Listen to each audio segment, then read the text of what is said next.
But I was actually rear-ended by Duke, and I know what you're thinking, but I'm this tall, and Duke is rear-ended. But it was with a car. You rear-ended him. We exchanged numbers. I recognized It was the at the guy. fair convention.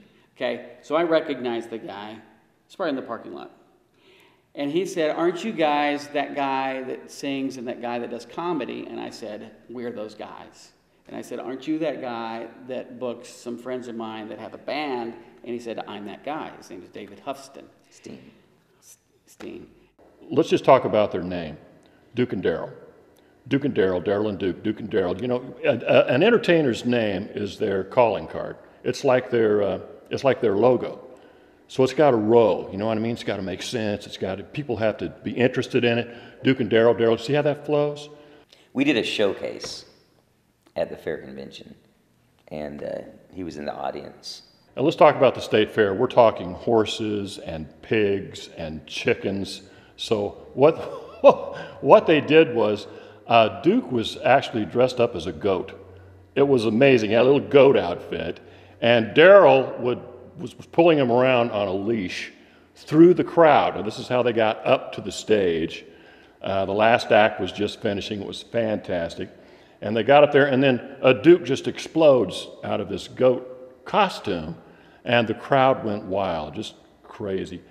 The only problem really was the kids in the audience. It just scared the crap out of the kids when he did that. So for the next 5 or 10 minutes, there was a lot of crying. He said, "Can I give you guys a call?" I said, "Give Duke a call," because my phone, that's a long story. But anyway, he calls Duke. Duke says, we need a booking agent, right?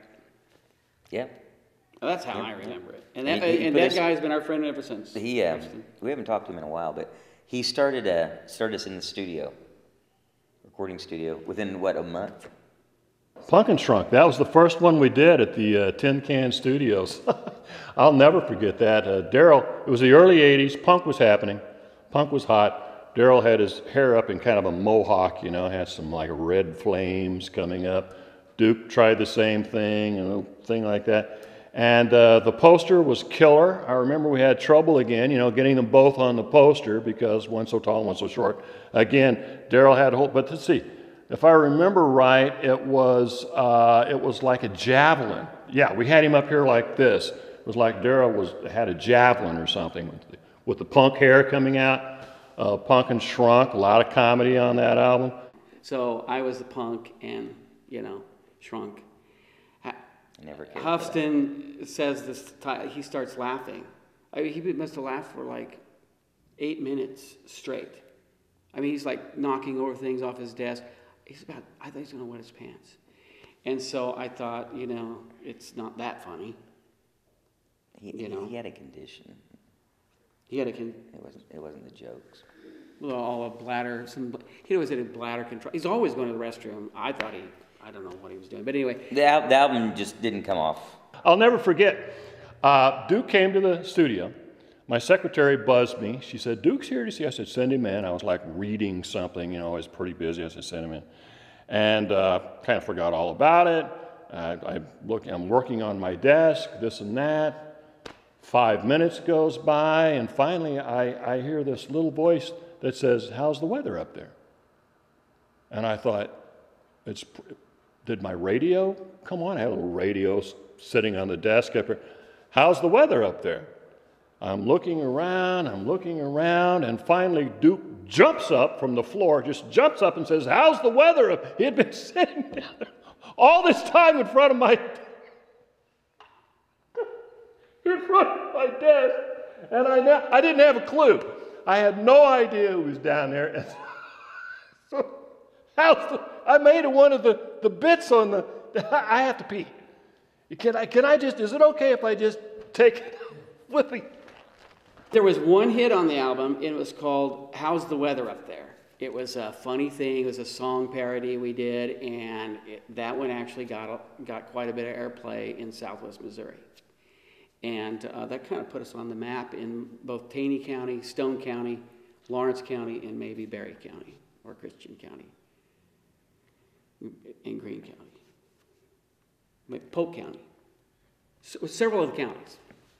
That was kind of our deal. How's the weather up there? You know, you're always looking up and stuff. It wasn't very good. I don't think Duke ever had a friend until he met me. I'm just being honest. He was a quiet, shy fellow, sat in the corner probably a lot. Now, I don't know. I didn't know him before I knew him, obviously, but that's how I picture him, as a kind of a loser. And once I met him and I encouraged him, and like I said, I never treated him like he was 3'10". I treated him like he was 6'10". And I said, hey, pal, if we're going to be buddies, we're going to be friends, you got to man up. You got to cowboy up. And he liked it. He really liked it when I talked to him like that. Because I don't think anybody ever, I think people are going to, walk softly around him because he was different, a little bit different.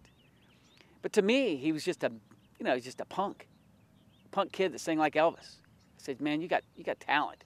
And I think he needed somebody like me in his life to tell him to, kind of cowboy up and be a man. Duke loves it when I order him around. You'll see everyone, I say, hey, go get that amplifier, Get that thing out of the trunk. I don't think anybody had ever talked to him like that. They don't be a sissy, I actually taught him to drive. A lot of people don't know that, but we got those extender things on his pedals. We did crash a couple of cars, his dad's car and then his mom's car. But, they laughed it off because they said, hey, Darrel is turning this guy into a man. And that's what we need, Duke, to be a man. I don't think anybody who knows Darrel would argue that he's not a good driver. And, I mean, it wouldn't take long at all to fill up a room of people who have had car incidents with Darrel.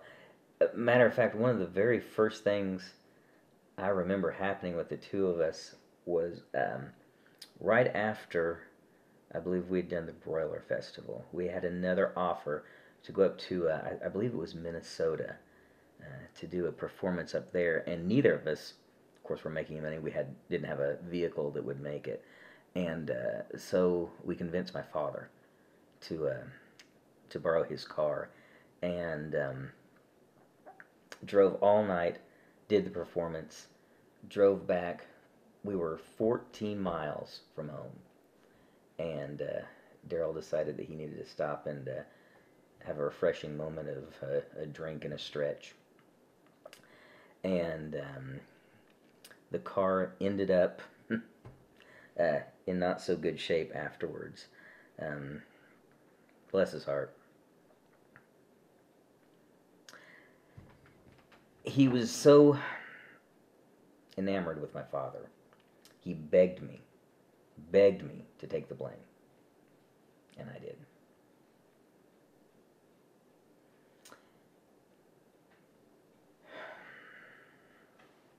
For rehearsals comes a little brainstorm meeting. Duke and I will make sure we're on the same page literally in the script. The script that we were doing was on the Level With Me tour. We'll be doing that same show. And I'm looking, man, I'm excited. I wrote it, so I should be excited. It worked 25 years ago or whatever that was. It worked then. I think it will work now. And the world hasn't changed all that much. I mean, no, we're not in Vietnam anymore, but things are kind of the same.